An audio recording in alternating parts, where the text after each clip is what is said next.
Bonjour tout le monde. Bonjour. Ça va bien? Oui. Oui. Gloire à Dieu. Aujourd'hui, Dieu m'a mis à cœur de parler de sa provision surnaturelle, mais de sa provision surprenante. Parce qu'on lit plein de choses dans la Bible, mais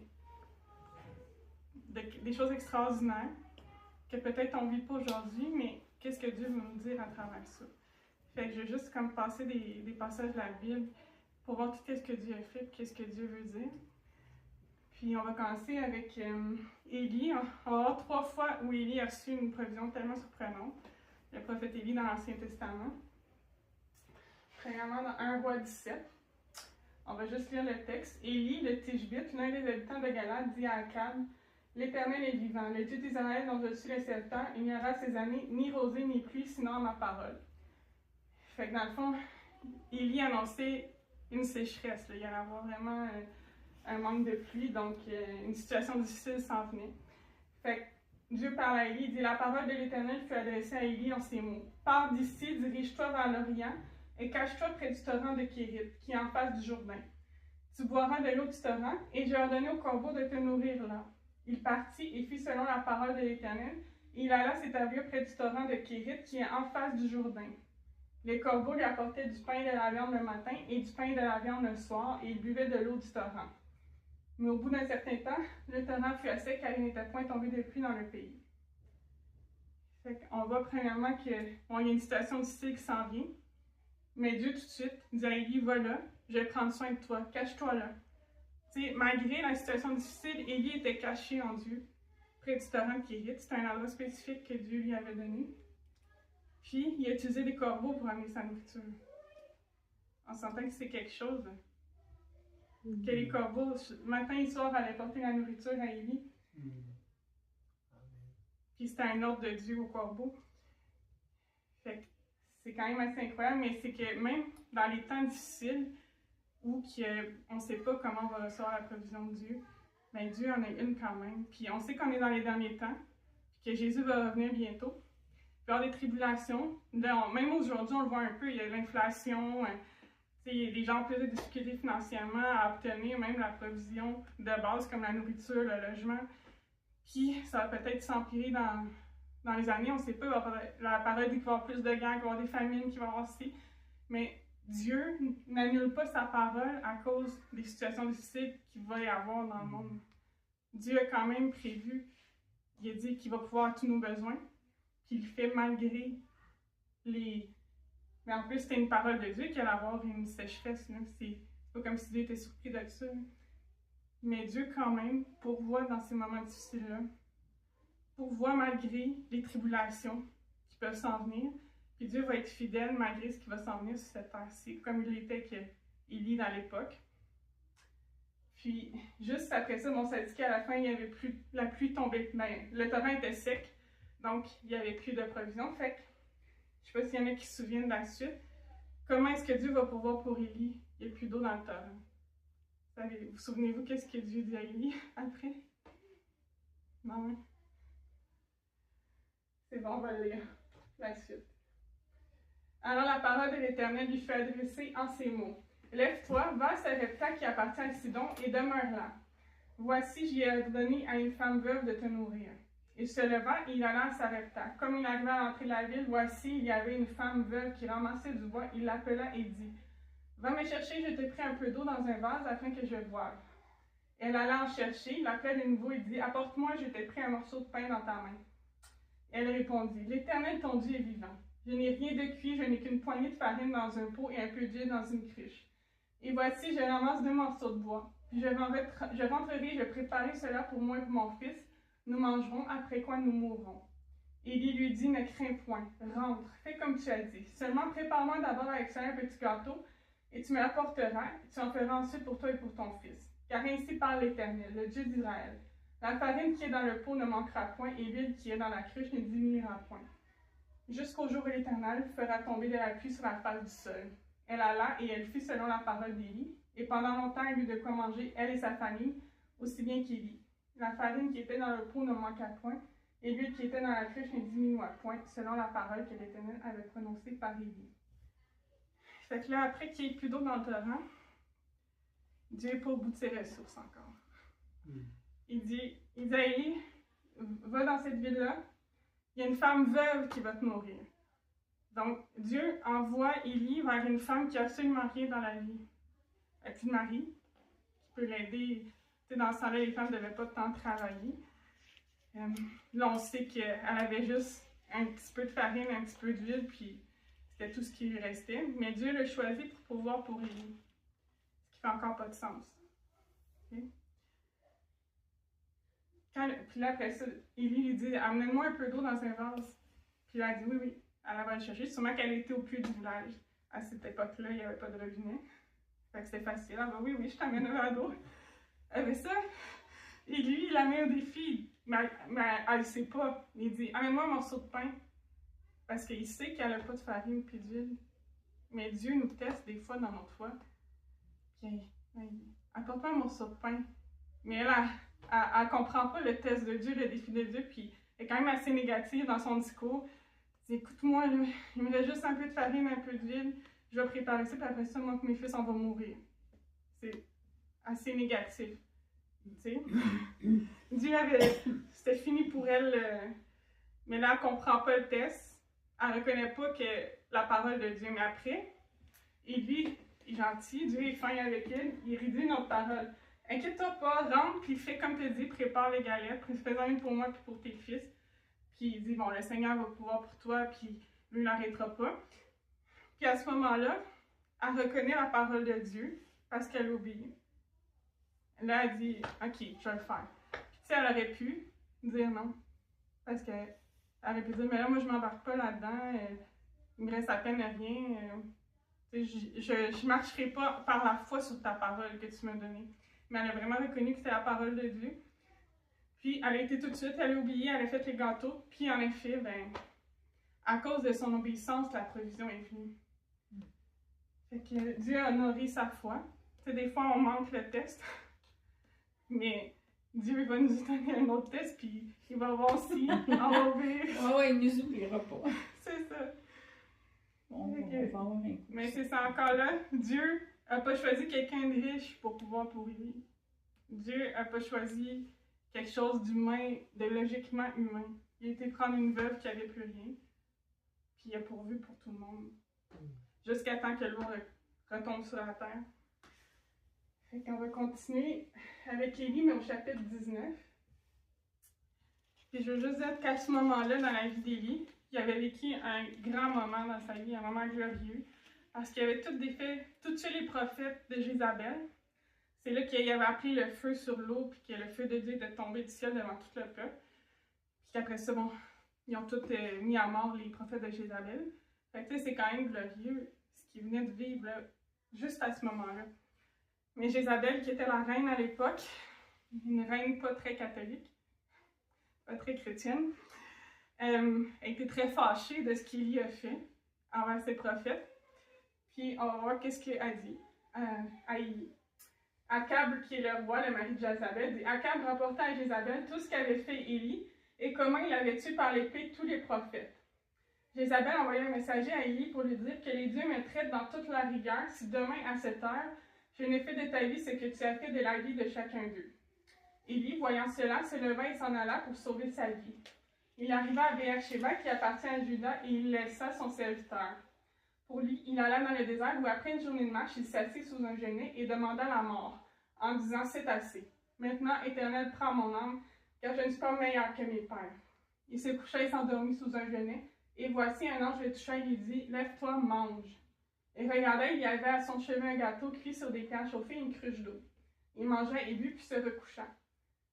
L'ange de l'Éternel vint une seconde fois, le toucha et dit « Lève-toi, mange, car le chemin est trop long pour toi. » Il se leva, mangea et but, et avec la force que lui donna cette nourriture, il marcha 40 jours et 40 nuits, jusqu'à la montagne de Dieu à Horeb. Et là, il entra dans la caverne, et il passa la nuit.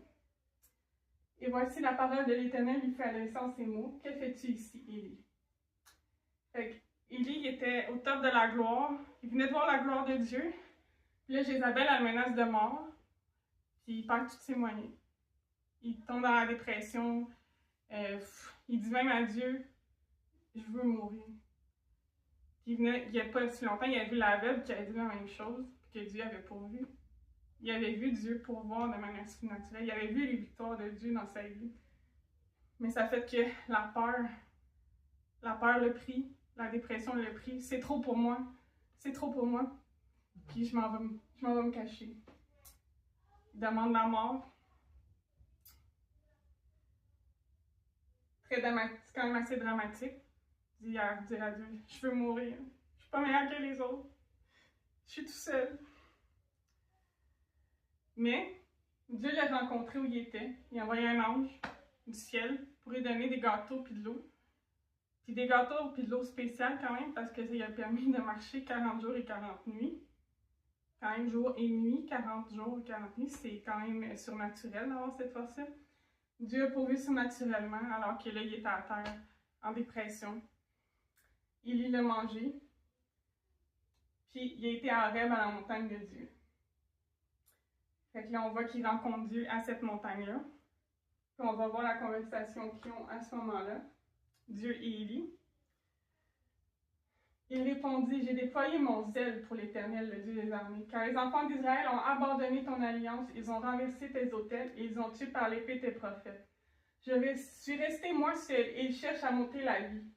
Et l'Éternel dit, sors et tiens-toi dans la montagne devant l'Éternel. Et voici l'Éternel passa. Et devant l'Éternel, il y eut un vent fort et violent qui déchirait les montagnes et brisait les rochers. L'Éternel n'était pas dans le vent. Et après le vent, ce fut un tremblement de terre. L'Éternel n'était pas dans le tremblement de terre. Et après le tremblement de terre, un feu. L'Éternel n'était pas dans le feu. Et après le feu, un murmure doux et léger. Quand Élie l'entendit, il s'enveloppa le visage de son manteau, il sortit et se fit à l'entrée de la caverne. Et voici, une voix lui fit entendre ces paroles. « Que fais-tu ici, Élie? » Il répondit, « J'ai déployé mon zèle pour l'Éternel, le Dieu des armées, car les enfants d'Israël m'ont abandonné ton alliance. Ils ont renversé tes autels, ils ont tué par l'épée tes prophètes. Je suis resté moi seul, et ils cherchent à m'ôter la vie. » L'Éternel lui dit, « Va, reprends ton chemin par le désert jusqu'à Damas, et quand tu seras arrivé, tu joindras Hazaël pour roi de Syrie. » Fait qu'on voit que Dieu et Élie ont la même conversation 2 fois. La première chose que Dieu lui dit, c'est « Que fais-tu ici, Élie? Qu'est-ce que tu fais ici? Qu'est-ce que tu fais dans cet endroit de dépression-là, de découragement jusqu'à terre, où tu es juste par terre encore? Qu'est-ce que tu fais là? Est-ce que tu me connais pas, moi? T'sais, que je suis avec toi, que Élie s'explique. Non, mais moi, Seigneur, j'ai tellement de zèle pour toi, je travaille pour toi, je te sers tellement, je t'aime. Puis tous les enfants d'Israël, ils font n'importe quoi, puis ils servent Baal. Puis moi seul. Élie dit moi seul. Élie, il voyait plus clair tellement que pour lui, il était le seul qui suivait Dieu encore à ce moment-là. Mais on sait que c'est pas vrai parce qu'un peu plus tard, Dieu va lui dire, je m'en suis gardé 6000 qui n'ont pas plié les genoux devant Baal. Mais Élie ne pouvait pas voir ça à ce moment-là. Puis le Dieu, bon, Élie s'explique, mais Dieu, il écoute, mais Dieu n'était pas à bout de force, Dieu n'était pas à bout de son plan. T'sais, pour Élie, c'était la fin du monde, puis il n'y avait plus de solution. Mais Dieu avait encore un plan. C'est juste qu'il a utilisé d'autres personnes qu'Élie, finalement, pour l'accomplir, son plan. Fait que, comment Dieu répond à Élie juste en lui disant « Fais ci, fais ça, fais ci. » Puis ça va aller. Il donne son plan. Ah ouais, continue. Puis là, on va voir qu'est-ce qu'il dit. Il dit « Tu joindras aussi Jéhu, fils de Nimshi, pour Israël. Tu joindras Élisée, fils de Shaphat, à Abel-Méhola, prophète, à ta place. Il arrivera que celui qui échappera à l'épée d'Azaël, Jéhu le fera mourir, et celui qui échappera à l'épée de Jéhu, Élisée le fera mourir. Mais je laisserai en Israël 7000 hommes, tous ceux qui n'ont point fléchi les genoux devant Baal, et dont la bouche ne l'a point baisé. » Fait Dieu remet un peu Élie à sa place. Il dit, regarde, il y en a 7000 qui n'ont pas plié les genoux, là, puis qui sont avec moi encore. T'es pas tout seul. Puis il dit, fais ci, fais ci, fais ça. Puis il dit, ces personnes-là que tu vas joindre, ben c'est eux finalement qui vont tuer Jézabel. Au final, tout ensemble, ils vont faire que Akab et Jézabel vont tomber. Mais au départ, Dieu aurait utilisé Élie, mais là, il voyait plus clair. Fait. Mais il a quand même terminé son plan, tu sais. Il a juste utilisé d'autres personnes. Mais Dieu a pourvu à travers d'autres personnes pour finir. Puis la mission continue. Tu sais, dans le fond, des fois, nous, on peut se trouver dans des endroits comme Élie s'est retrouvé, découragé, On ne sait pas comment Dieu va pouvoir, comment Dieu va faire. Mais la mission continue pour Dieu. Ça, c'est humain comme Élie de se rendre là. Puis Élie, il avait vu la gloire de Dieu, on s'entend plus que tout le monde ici. Mais il est tombé quand même dans cet état-là. Fait que c'est ça, Dieu ne s'arrêtait pas à la vie d'Élie. Élie était focusé sur lui à ce moment-là. Mais non. Non. Fait que c'est ça, des fois on a besoin que Dieu nous parle. Il nous remette la vérité dans la face. Puis Élie s'est levé, puis il a obéi à Dieu, puis il a fait ce que Dieu avait demandé. Fait que gloire à Dieu. Dieu va faire la même chose pour nous dans le ministère. Puis on va avoir des menaces comme Jézabel. Peut-être pas dans le même type que Jézabel, mais il y a toujours un démon pour s'opposer à la gloire de Dieu, s'opposer au royaume de Dieu. Mais Dieu est encore suprême sur tout le monde. Donc, sur toutes les dominations, sur tous les démons de ce monde, Jésus a la victoire. Fait que Dieu pourvoit. Puis, on va prendre un exemple dans le Nouveau Testament. C'est quand Jésus et Pierre devaient payer l'impôt du temple. Mais, il n'y avait pas l'argent pour le faire. Fait que ça commence. Jésus et ses disciples arrivent à Capernaum. Ceux qui font payer l'impôt du temple s'approchent de Pierre et lui demandent: est-ce que votre maître paye l'impôt du temple? Pierre répond oui. Ensuite, il va dans la maison. Aussitôt, Jésus prend la parole et il dit à Pierre: Simon, qu'est-ce que tu en penses? Qui doit payer les impôts et les taxes au roi de ce monde? Est-ce que ce sont les gens du pays ou les étrangers? Pierre répond: les étrangers. Jésus lui dit: donc, les gens du pays ne sont pas obligés de payer. Mais ceux qui font payer l'impôt du temple ne comprendront pas cela. C'est pourquoi va pêcher dans le lac, prends le premier poisson qui viendra et ouvre-lui la bouche. Tu trouveras une pièce d'argent, prends-la et donne-la pour payer mon impôt et le tien. Fait qu'on sait que Jésus, dans son ministère, n'avait pas nécessairement été le plus riche ou avait tout le temps l'argent. Mais en fait, oui, il avait tout le temps l'argent pour ses besoins. Puis il y a d'autres endroits dans la Bible où il disait que c'était des femmes dans le ministère qui n'étaient pas nécessairement avec lui, mais qui finançaient son ministère finalement. Puis à ce moment-là, il fallait qu'il paye l'impôt. Puis Dieu a mis l'argent dans la bouche d'un poisson. Est-ce que ça fait encore du sens? Dieu est miraculeux. C'est ça. Pierre, il va voir Jésus tout de suite. Jésus, pas trop inquiet. Il va voir le poisson, là, puis le premier poisson que ça prend, va avoir une pièce d'argent. Jésus, dans la foi, s'inquiète pas. Jésus n'a jamais douté Dieu, puis il allait pouvoir d'une façon ou d'une autre, des façons que, justement, la logique humaine ne peut pas comprendre. Mais si la logique humaine pouvait le raisonner, la gloire serait peut-être moins à Dieu. Tu sais, dans toutes ces circonstances-là qu'on a vues, la gloire est à Dieu. Tu ne peux pas dire « Ah, mais à cause de mes efforts, j'ai pourvu. » Non. Non, c'est Dieu. Puis c'est ça. Puis comme dernièrement, est-ce que Dieu, dans le fond, vous vous souvenez des fois dans votre vie qu'il a pourvu, puis que vous n'en entendiez pas? Oui. Plein de fois. Plein de fois. Plein de fois. C'est ça. Moi aussi. Puis à Dieu toute la gloire. Tu sais, qu'on ne s'attribue pas les miracles de Dieu ou la provision. Des fois, c'est quelqu'un qui donne l'argent. Des fois, c'est moins spectaculaire que ce qu'on a vu. Mais c'est encore Dieu qui pourvoit. Puis il faut donner la gloire à Dieu, puis pas oublier que tout l'argent qui nous est donné, que ce soit par le gouvernement, notre travail, ça vient de Dieu. Puis il faut toujours en être reconnaissant, puis lui donner la gloire. Puis cette année, j'avais besoin d'une voiture au début de l'année. Puis c'est ça, les voitures usagées ont quand même beaucoup augmenté sur le marché, mais je voulais vraiment une Toyota. Ça, c'était comme mon rêve. J'étais comme, OK, wow, ça a quasiment quadruplé de prix pour de ce que j'ai payé il y a 10 ans pour une Toyota usagée, tu sais.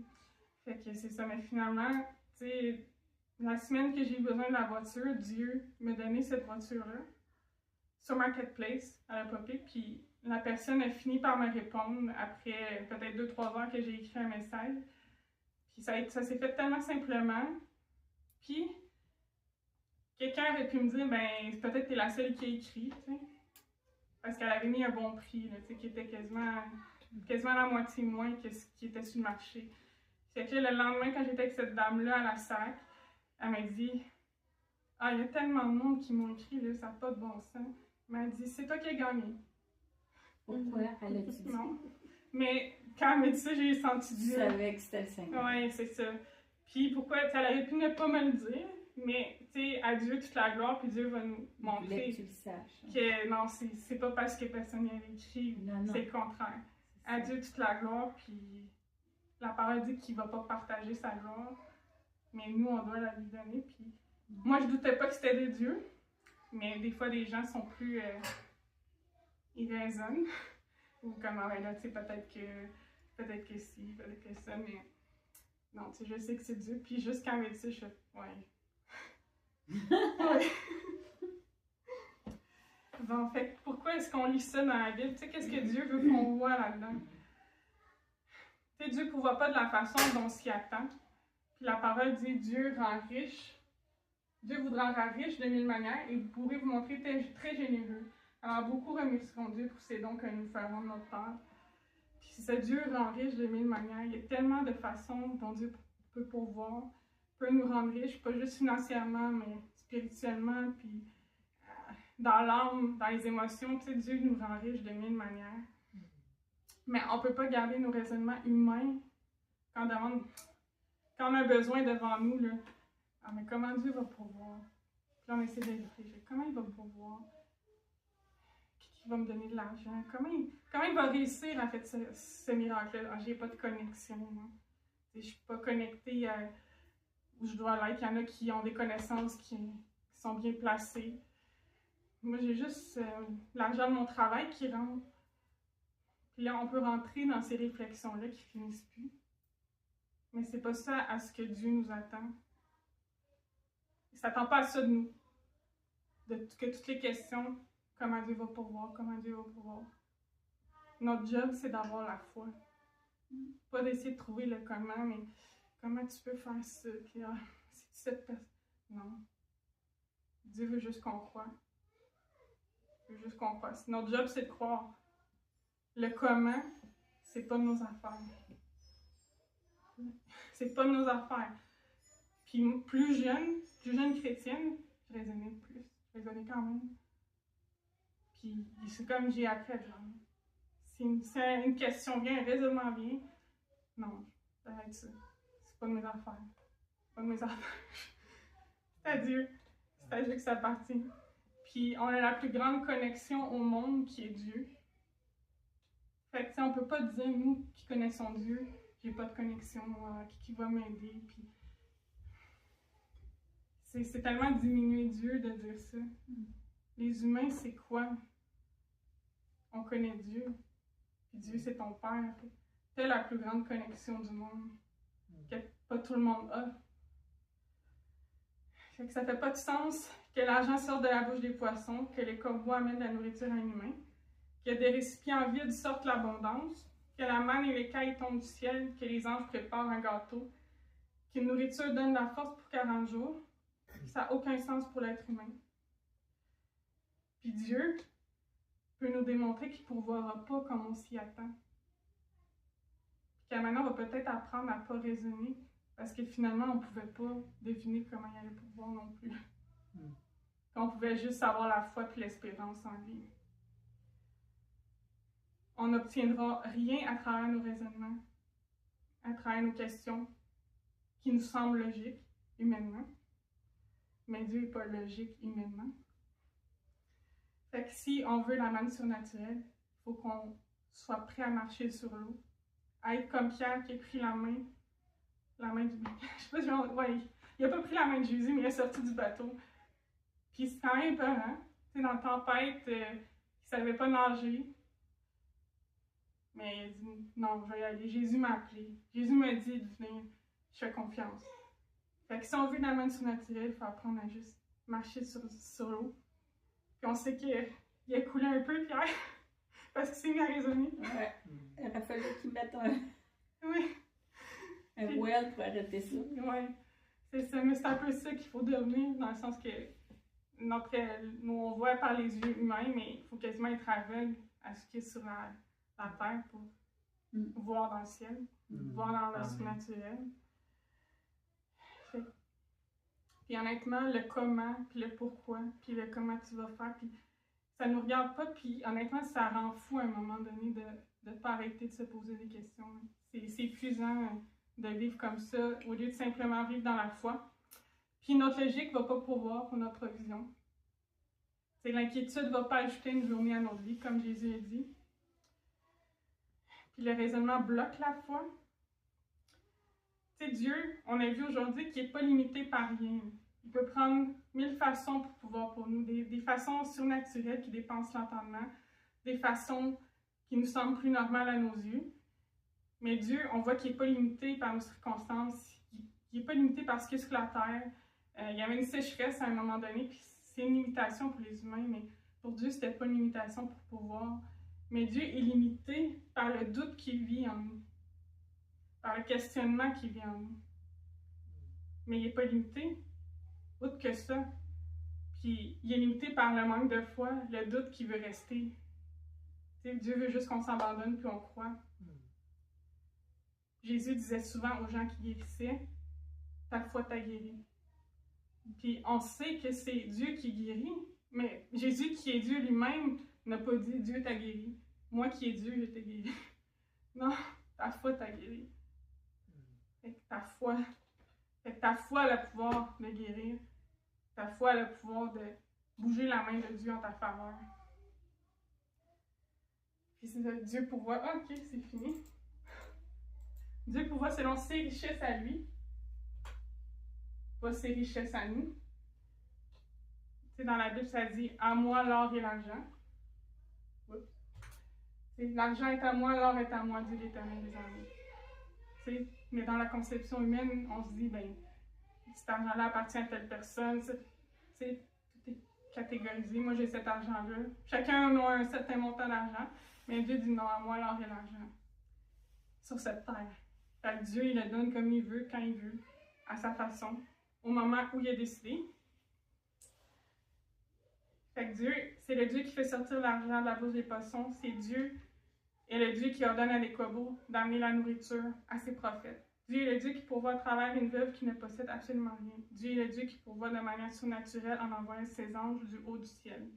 Dieu est le Dieu qui nous donne une provision qui nous soutient surnaturellement plus longtemps.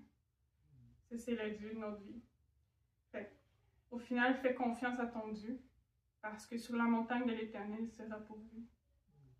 C'est ce que Dieu, c'est ce qu'Abraham a dit. Abraham donna à ce lieu le nom de Jéhovah Jireh, Dieu pourvoira. C'est pourquoi on dit aujourd'hui à la montagne de l'Éternel, il sera pourvu. Parce qu'Isaac avait demandé à Abraham, quand il allait sacrifier, mais papa, il n'y a pas d'agneau. Où est l'agneau qu'on va sacrifier? Mais il ne savait pas que c'était lui le sacrifice à ce moment-là, dans la tête d'Abraham. Puis Abraham, inquiète-toi pas, à la montagne de l'Éternel, il sera pourvu. Jéhovah Jireh, Dieu pourvoira. Fait qu'à ce moment-là, dans l'histoire Abraham et Isaac, c'est comme un présage de Jésus. Isaac, c'est le fils qui allait être sacrifié, mais finalement Dieu a dit non. Il a mis Abraham au test, mais c'était comme un présage de Dieu qui sacrifiait Jésus, qui allait sacrifier Jésus plus tard pour nous, pour les péchés. Mais à ce moment-là, Dieu a pourvu pour le salut du monde quand il a sacrifié Jésus. Tu comprends? Là, on voit que c'est dans le cas d'Abraham et d'Isaac, mais c'est un présage des choses à venir. Puis Dieu était tellement grand, tellement bon, qu'il a pourvu le salut pour nous à la montagne de Golgotha, où Jésus a été sacrifié. Qu'est-ce qu'il ne peut pas pourvoir aujourd'hui? S'il a même donné son Fils unique pour nous, qu'il soit tellement brutalisé, qu'il n'en soit pas reconnaissable. Alléluia. Je suis bon, Seigneur Jésus. J'ai juste prié. Alléluia, Jésus. Seigneur, merci pour ton Fils Jésus, Seigneur. Merci, Seigneur, le Père, d'avoir voulu donner le Fils pour nous. Nous qui ne méritions rien, Jésus. Toi qui ne méritais pas de mourir, Jésus. Tu ne méritais pas de mourir, Jésus. Mais tu es mort pour des impies, Jésus. Tu es mort pour des gens qui ne te connaissaient pas, qui ne t'aimaient pas, qui te crachaient au visage. Des gens qui te flagellaient, Seigneur, tu es mort pour eux. Tu es mort pour ceux qui mettent une couronne sur ta tête, Jésus. Seigneur, merci, Jésus. Jamais, Seigneur, nous ne pourrons être assez reconnaissants de ce que tu as fait, Seigneur. À toi la gloire, Jésus, à toi l'honneur pour l'éternité, Seigneur Jésus. Seigneur, merci de t'être porté volontaire, Jésus, pour nous. Merci d'avoir voulu mourir pour nous, Jésus. Seigneur, le don de la grâce est gratuit, le don du salut est gratuit, mais tu l'as payé très cher, Jésus. Toi, tu as payé un haut prix pour que nous, on reçoive gratuitement, Jésus. Et Seigneur, c'est pour cela, Seigneur, qu'on va te servir tous les jours de notre vie, Jésus. Que Seigneur, on va t'adorer tous les jours de notre vie. Parce que nul autre, Seigneur, ne le mérite. Nul autre que toi ne mérite, Seigneur, nos vies. C'est pour cela, Seigneur, que nous nous donnons à toi, Jésus. De tout notre cœur, de toute notre force, de toute notre âme, Jésus. Seigneur, que tu puisses mettre une louange et une adoration en nous, Jésus. Afin qu'on t'adore à la mesure, Seigneur, de ce que tu mérites, toi, Jésus. Fais de nous des maris de Béthanie, Seigneur, qui cassent, Seigneur, des jardiles très coûteuses, Seigneur, à tes pieds. Parce que tu le vaux, Seigneur, parce que tu es digne, Jésus. Oui, Seigneur, fais sortir cette adoration de notre cœur, Jésus. Et merci de ce que toute notre vie, tu nous as accompagnés tous les jours jusqu'à la fin du monde. Tu es avec nous, Jésus. Et tu as toujours été fidèle, Seigneur, mon Dieu. Tu as toujours pourvu pour nous. Tu as toujours donné tout ce que nous avions besoin, Seigneur, sans qu'on ait à travailler fort, Seigneur. Parce que, Seigneur, tu donnes gratuitement, Jésus. Merci, Seigneur, merci éternellement. Qu'est-ce que nous ferions sans toi, Jésus? Qu'est-ce que nous ferions sans toi, Jésus? Dieu de ma vie, Dieu de mon cœur. Seigneur, sauve-nous, Seigneur, afin que nous soyons encore plus près de toi, Jésus. Sauve notre âme. Afin, Seigneur, que les pensées, Seigneur, les raisonnements, Seigneur, soient sous ton autorité, Jésus. Lave notre pensée, Seigneur. Renouvelle nos pensées, Jésus, afin que nous ayons la pensée du ciel, Seigneur Jésus. Fais cette œuvre en nous, Seigneur, afin que nous ne soyons pas limités par nos pensées. Dans le nom de Jésus, Seigneur. Agis puissamment en nous, Seigneur, mon Dieu.